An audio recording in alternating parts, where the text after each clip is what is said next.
Well, howdy, physics sleuths and inquisitive souls, and welcome yet again to another lecture of Sermon of Sean.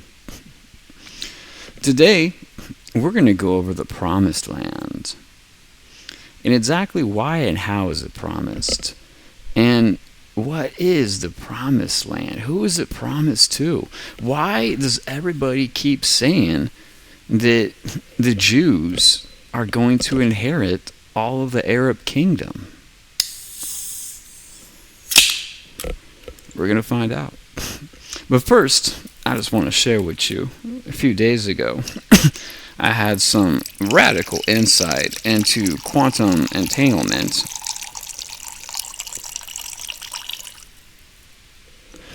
And I can honestly say, I believe it's 100% done at this point. The quantum entanglement. There was one final aspect I had to solve, one riddle left for me, and that was, what the fuck? Where is this spin? How is it? Da da da. And I think I got it. So look for that video coming soon-ish. It's coming. I might do another paper. Currently working out a virtual photons and field theory with dynamic gravity. Just what I'm working on right now. This exact second. And I believe I'm mostly done. I think the good Lord has put me in a good spot to solve this riddle too. We'll find out. Time, she don't lie often, do she now? Okay, so back to the subject at hand. The Promised Land. The fuck? What is this? What is this Promised Land? What is going on here? Well, the Promised Land is clearly Israel, alright? This region is where Israel currently is, okay? But if we look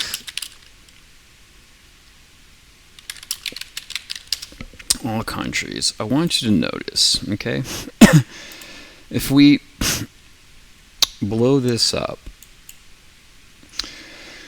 look at how many different countries and people of the world that God created to inhabit this world, okay? There's a lot. There's a lot, like 300 or something, right? At least 200. And the criteria that we use for an individual country is simple. They have to have their own culture, their own language, and I don't know, a significant population or something. And you can see there's a lot. This is all over, right? Well, the Jews were the last race made by God. And being the last one, they were, the last one to get propped up and the smallest. And God says this to them in the Torah. He says, you were the smallest nation with the least amount of people. And that's why I personally, stepped in to protect you time and time again from all the big, bullies trying to bash you in this way or that way. Just know that. The Jews are a nation. The last one created by God. And they're the smallest and the least. And, with the Holocaust, that didn't help any either. So, that's why God gives them a lot of extra love a lot of the times. Don't think he don't love all these other countries too, okay? He loves anybody that doesn't lie and that doesn't hurt other people. He loves them. It doesn't matter whether you're in Canada, Brazil, South Africa, India, Kazakhstan, Japan, Australia, New Zealand. He don't care, man. He don't give a shit. That's what he cares about, I'm telling you. If you're a good person, you don't lie, and you don't hurt other people, God wants you in his ministry. He don't give a damn what culture you're in. So, just know that, okay? So, there's a lot of concern and chatter recently about Israel, okay? And that's because we got like Netanyahu, the prime minister of Israel, saying some things that people are interpreting like, well, he wants to try and, push Israel borders out even further to the original agreement, made between God and Abraham that would include all of greater Israel, and they're going to take over the world. So,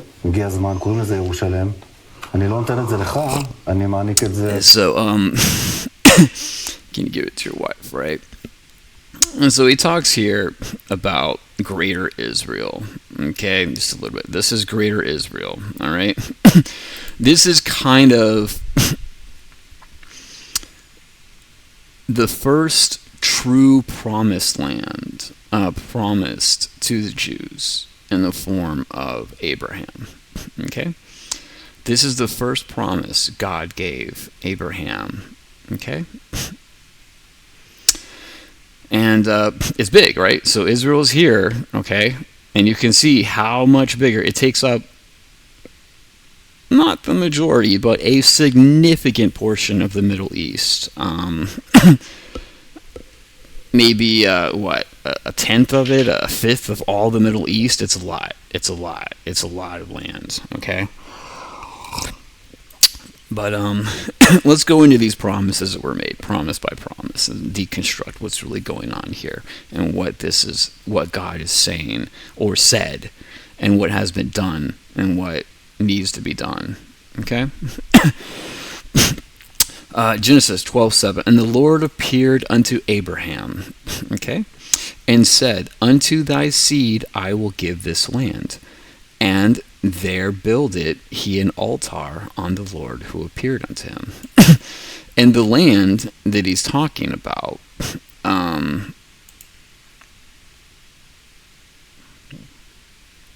passed through the land unto the place of Shishim, and to the plain of Morah, and to the Canaanite was then the land.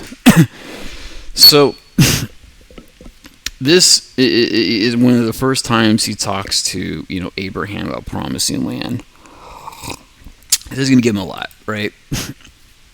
In Genesis 13:5, for all the land which thou seest, to thee I will give it, and to thy seed forever. Okay? Now, I believe this is when he's on a mountaintop or something, and he's saying, look to the east or look to the west, whatever. Let's see. By the Minnesota, the wicked sinners for the Lord exceeding. The Lord said, Abram, after that lot separate for him, lift up now thine eyes and place where thou northward. Yeah. And look from the place where thou art northward and southward and eastward and westward. For all the land which thou seest, to thee I will give it to thee, and thy seed forever. Okay? So he basically is saying, when he's in like Israel, look around. As far as you can see, all this land is yours. Now, from the curvature of the earth, you really can't see. Like, let's say if it's like the desert, like, the Middle East is. Let's say if you're on flat ground, the furthest you can really see is like 15, 20 miles tops, And that's because the curvature of the earth. Anything beyond that, you're not going to see because it's hidden behind a curvature. So, basically, saying look around and see all the land you can see, we're really talking like what, 15, 20 miles that way, 15, 20 miles that way, 15, 20 miles that way, and 15, 20 miles that way. We're not talking about a whole block of large land. We're talking like a 40-mile square thing tops. It's not that big as far as you can see, unless you're on a mountaintop, which was entirely possible, which would extend it out some, but probably not that much further. Probably like 2 or 3 times further tops, to be honest. All right? Now, Genesis 15:18. In the same day the Lord made a covenant with Abraham, saying, Unto thy seed being all your descendants, I have given this land, from the river of Egypt to the great river, the river Euphrates. Okay? So, he defines it. He defines how large the land lot is he wants to give Abraham. And it is from the the Nile River in Egypt to the Euphrates River in Iraq. Okay? which comes to about here, right? Here's the Nile River, okay? And here is the Euphrates River. So pretty much all of this land is what God is promising Abraham and all of his descendants, okay? Don't forget that. We're going to come back to that, and that's going to be our thing, okay? Don't forget that. In fact, we're going to put this all the way over here in the very end so we don't forget that, okay? Now, Genesis 26:2. And the Lord appeared unto him and said, Go not down into Egypt, dwell into the land which I shall tell thee of. Sojourn in this land, and I will be with thee, and will bless thee. For unto thee and unto thy seed I will give these countries, and perform the oath which I swore unto Abraham your father. Now he's talking to Isaac, okay? Isaac, the son of Abraham. And he's making a promise to Isaac. But the land that Isaac is in now is, he's going to Egypt. So he's going down, he's going down here. He's in Israel, right? And he's going to Egypt, and God says, don't go to Egypt. Stay in Israel, and this is the land I will give you and your descendants. Okay? So now we have a different promise being made. Abraham was promised all of this land. All of it. Okay? And his descendants. But Isaac is only being promised Israel. Not even this part of Egypt, not this part of Syria, not this part of Saudi Arabia or Iraq. Just Egypt in this area right here. Much less land. What's going on with that? That's one generation. Just the son of Abraham, who God promised all this to, and now he's like reneging, it appears, and saying, no, we're renegotiating this deal, and now it's just going to be Israel. It's not a renegotiation. You missed something. We'll get to it. Trust me. Okay? All right. So, Genesis 28:12. And he dreamed, and behold, the ladder set up to the earth, and at the top of it reached to heaven. And behold, the angels of God ascending and descending on it. And behold, the Lord stood above it and said, I am the Lord, a God of Abraham and thy father, and the God of Isaac. And the land I will give to thee and to thy seed. Okay? So, now he's talking to Jacob, the son of Isaac, the grandson of Abraham. Okay? And he's pretty much reaffirming the same oath he gave to Isaac, which is the land of Israel. But not greater Israel. Not this. No, not this. He is just talking about Israel. Okay? So now we're confirming. No, you're not entitled to all this. You're only entitled to this. To Israel is your place. Okay? Alright. And what is this? Genesis 35:12. And the land which I gave Abraham and Isaac. This is important right here. He's clarifying. He didn't say the land which I gave Abraham, which is clearly owed to Isaac and clearly owed to you, Jacob. He didn't fucking say that. Read it again. The land that I promised Abraham and all of his descendants.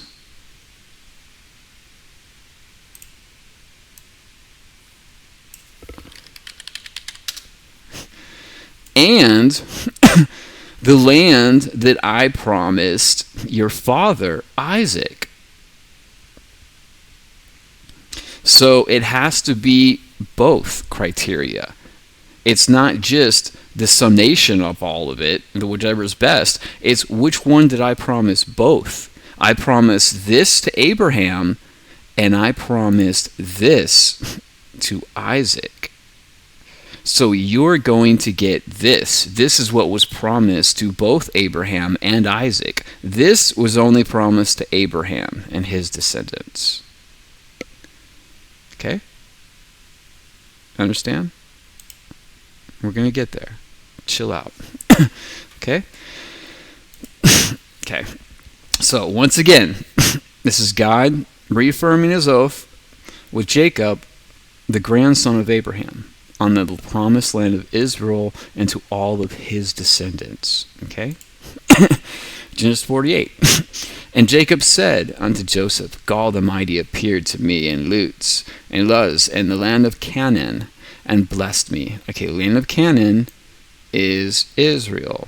That's where the Canaanites were at before the Israelis got there. Okay? And he said unto me, Behold, I will make thee fruitful and multiply thee and make thee a multitude of people. I'll make you a nation. And I will give this land to thy seed, all of your descendants, and the nation that comes from it, for everlasting possession, forever. Not just a time, forever. As long as humans roam the earth, anyways, one can survive. Okay? Genesis 50:24. And Joseph said unto his brethren, I die, and God will surely visit you, and bring you out of the land unto the land which he swore Abraham, to Isaac, to Jacob. So, the land that he swore to Abraham, plus including, or not including, but surmising what he swore to Isaac and Jacob, is this land right here, Israel. He's talking about Israel. The promised land is Israel. Okay? This is becoming more and more evident with every passage. All right? This is the promised land God has promised the Jews, is Israel. Okay? And Joseph, brother, surely I'll visit you. Okay, blah, blah, blah. Chronicles, okay? He is the Lord our God in judgment in all the earth, minding the covenant which he commanded 1,000 generations, even the covenant which he made with Abraham and his oath unto Isaac, had confirmed the same to Jacob for a law, and to Israel for an everlasting covenant, saying, Unto thee I give the land of Canaan, the lot of your inheritance, the land of Canaan. Okay? Now, we're going to go back to that one as well here in a second. We're almost done through these. Okay? Numbers, this is where it promises the border of Israel to Moses, who is a descendant of Abraham, Isaac, and, all these people. Okay? He's a descendant. So he's promised Israel, okay? And they say, the border shall fetch a compass from Amazon unto the river of Egypt, going out, and it shall be the sea. And as for the western border, you shall have great sea borders at your west border, and this shall be your border, north border, the great sea ye shall point out from Mount Holland. And from the mount you shall see, you point out your border unto the entrance Hamath, going to the border shall be, okay? This is also reaffirmed in Ezekiel 47. Same boundaries. Written a little different, but the same thing. This is the boundary of the land. And the north side will run to the Mediterranean Sea by Hathlon, and past Lebo, Hamath, Zadid, and da. And the east boundary will run between Haran, Damascus, and Jordan, and Galilee, and the land of Israel, and the Dead Sea. Okay? So, once again, he's saying the boundaries of the promised land officially given to Abraham, Jacob, and Isaac. Okay? It's all the same. Okay? And what that is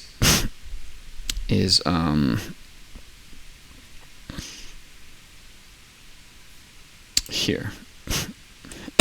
Here is these boundaries as drawn. Okay? So here's Israel. Here's the Dead Sea. Here's the Sea of, what is it? I don't even know. But northern Israel is probably about right here. So it looks like they're promised a little more land than they have currently. But for the most part, this is Israel, okay? This is the promised land of the Jews, which they were promised, okay? The Jews were promised this land time and time and time and time again, reaffirming that covenant with God. It is unbreakable.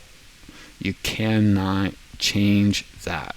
God won't allow it. It is his promise to his final creation, his race of humans, the Jews. It is what it is. Okay? Now, got the land of Canaan is what was also promised. Okay? So if we look at the land of Canaan, okay, here's the Philistines right here. Here's the Dead Sea, okay? Here's, Egypt over here. Here is, southern Israel. Here's the Canaanites. They're in northern Israel along the ocean, just above Philistines, okay? So here is when he's talking, I'll promise you all their lands and all these other countries too, like the Hivites and the Perizzites and the Hittites and the Jebusites and all this stuff, and the Canaanites are over here as well, it looks like. All of this, Israel, is promised to the Jews time and time again in multiple different ways, so there's no way you can misinterpret this, okay? Whether you want to go by who was in charge of the land back then, that God said, I'm taking it away from them and giving it to you, whether you want to go by this mountain range or that river, or whether you want to go by as far as you can see this direction, that, it's all the fucking same size pretty much, okay? There's no way to misinterpret this. It is as it is. The Jews have been promised Israel. Okay? Now, what the fuck is up with greater Israel, though? Remember? Abraham was promised greater Israel. This is the promise that was made to Abraham. But yet, his son and grandson, the founders of Israel and the nation of Israel, were promised just Israel. We're about to dig into that. Okay?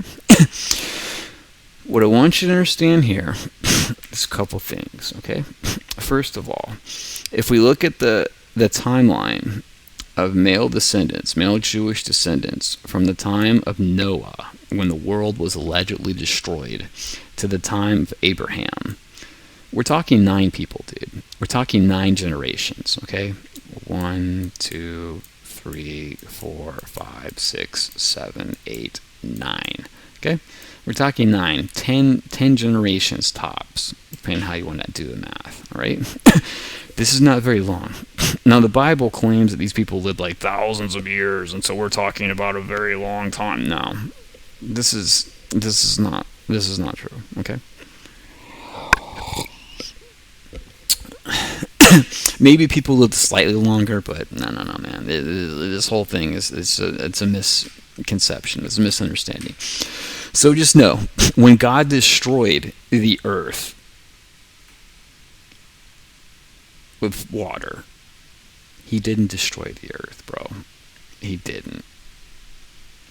He destroyed the region of the lands where the people were that he wanted to wipe out. And since it was, recorded a Jewish religion, Jewish people, it seemed like the whole world was destroyed, because it was according to them, according to their perspective, it was the whole world. But it wasn't the whole world.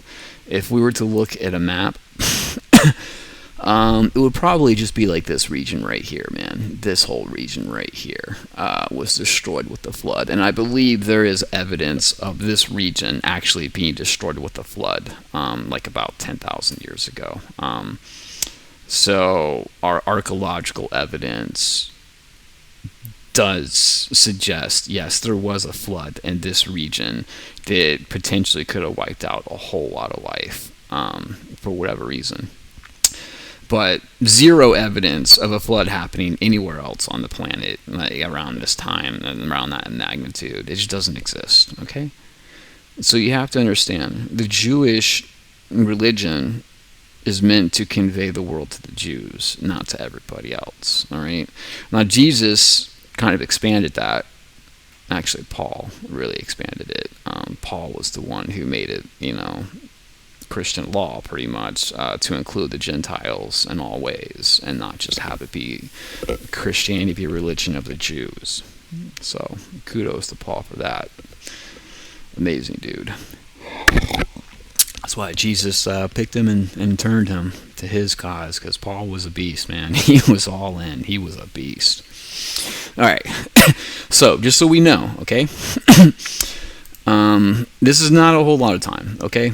And by the time Abraham relocates from, I believe originally like Saudi Arabia, Iran, Iraq area around here, he gets relocated by God when he's in his 70s towards Egypt and that region, and that's where him and his brother, Lot, set up, right? And they're promised, or they divide the land because God promised it, and blah blah blah blah. So, man, I forgot where I was at. So yeah, Abraham came from the region that was impacted by the flood, and he went to the region that wasn't. And as he's going through Canaanite and all these other lands, like they're highly populated, highly set up in industrialized areas, with city activity, yeah, how is that possible if the entire world was completely eradicated just not even 9 generations ago? So it's just proof, there was a flood, it really did happen, and it really was to that magnitude from the perspective of the Jews that died in it and survived in it, Noah and his family. But for everyone else, there wasn't a flood. It might have been some rain, who knows, bad weather, who knows, all right? But God wasn't trying to destroy the whole planet. The Jews were his last creation, and he had to fine-tune them, refine them like silver in the fire, he said. Kill off all the unworthy ones. All right? So, now, we're at Greater Israel, okay? Why is it Abraham was promised all this land, but 1 generation later, Isaac and Jacob are promised only Israel? The answer is so simple. You're gonna fucking wonder why you never thought of this. It's so simple. It's stupid, and I don't understand why nobody gets it. All right. Let's go. Okay, here's the land. We talked about that. Okay, so here's Jacob. Okay, if we look, he's got 2 spouses, Leah and Rachel. All right, both Jewish girls. And look at all of his children. He has a lot of children. Okay. Oh shit, he's got children with Bilhah too, man. And Zapla. I guess those were the maids or the servants of Leah and Rachel. So yeah, he was getting busy, okay? But these are all Jews. Jew.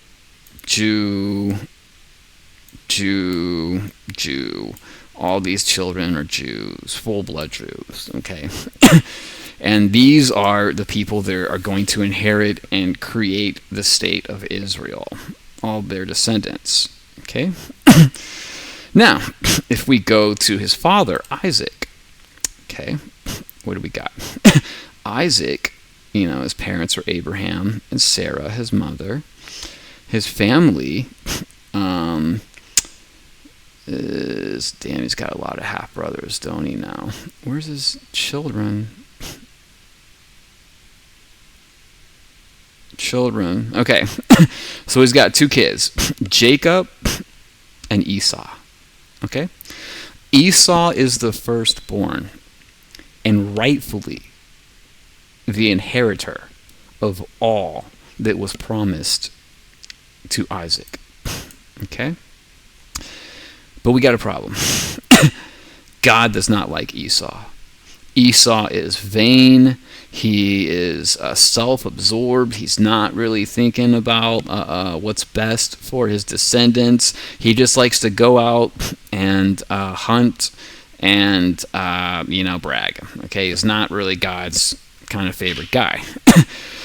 So what ends up happening is one day Esau is hungry. He fails to kill anything on a hunt, and he's starving. And Jacob is making a big bowl of stew. It's delicious. Jacob's very good at cooking, Jacob's smart, but he's not very feisty.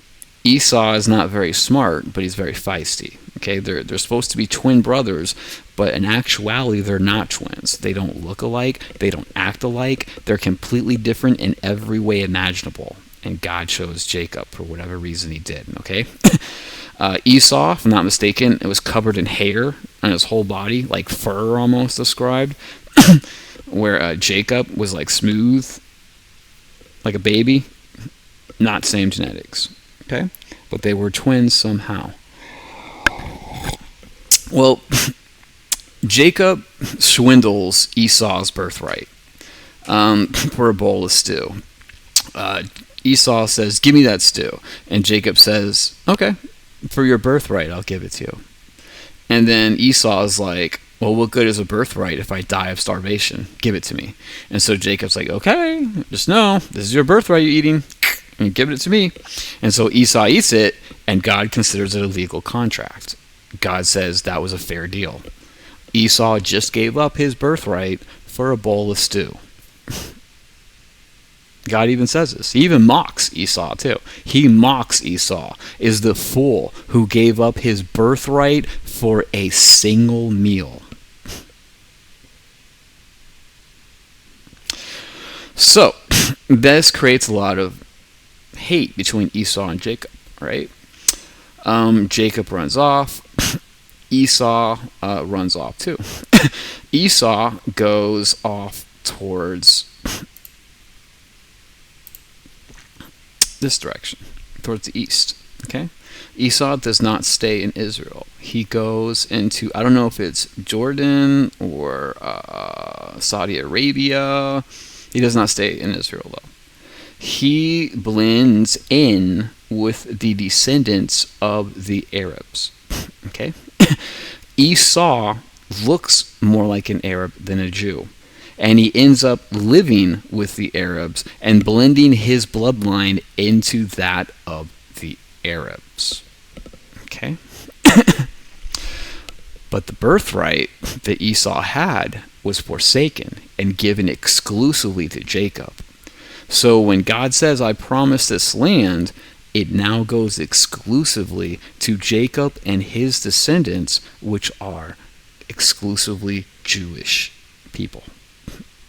Esau was kind of half in, half out. And he ended up blending in to, it says he blended in with the Arabs. Okay? So, now let's go one level up and cap this bad boy off. And what do we find? Abraham. Okay? Abraham is known as the patriarch of the Israeli people through Isaac, okay? He's Isaac's father, and the son born him through Sarah's old age. In their old age, and the patriarchs of the Arabs through his son Ishmael, born to his illegitimate, not wife, servant, Hagar. Hagar was an Egyptian slave, okay? And he had sex with her and got her pregnant. And then that created the firstborn. Ishmael is Abraham's true firstborn child, but it's not the firstborn child between him and Sarah, who God promised the Holy Land to, which is Israel, okay? But God did promise greater Israel, this boundary, to all of Abraham and all of his descendants, not just the promised land. And Ishmael is a Jew. Not Jew. He's an Arab. He's an Arab. He goes and founds the Arab people. So it says in the Bible. He is the founder of the Arab race. So, God promises all of this land to the descendants of Abraham. His descendants are Jacob, who is then promised the Holy Land through birthrights, just Israel, and the rest is promised to Ishmael and the descendants of Ishmael.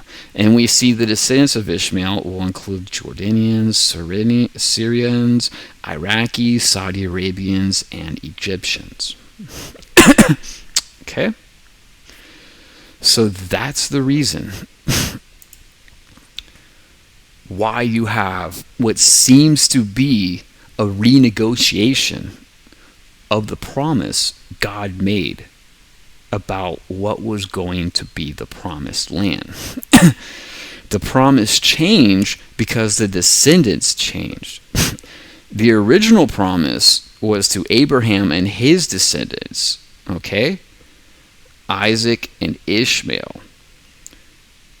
Isaac was given all of this. Ishmael was given all of this. The promise was kept. There was never a broken promise.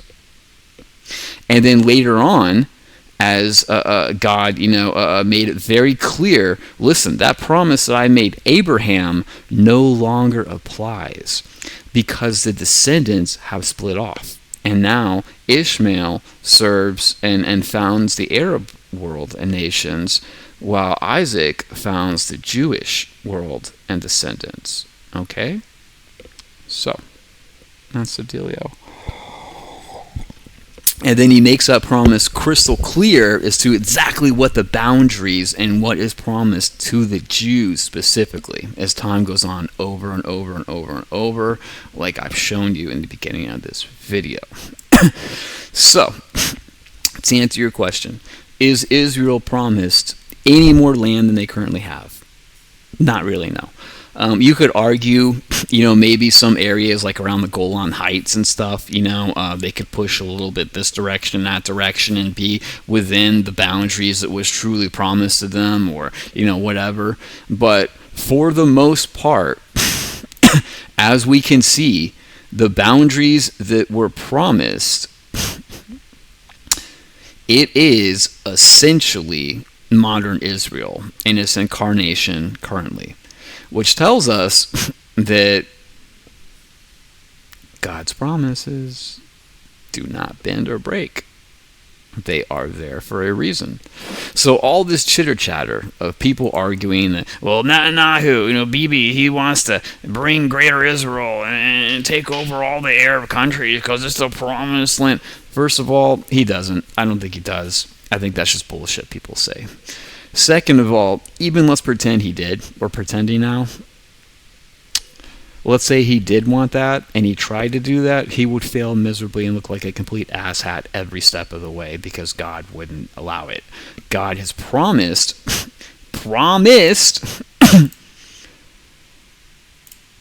all this land to the descendants of Abraham and Ishmael and Isaac. Isaac gets this, Ishmael gets the rest.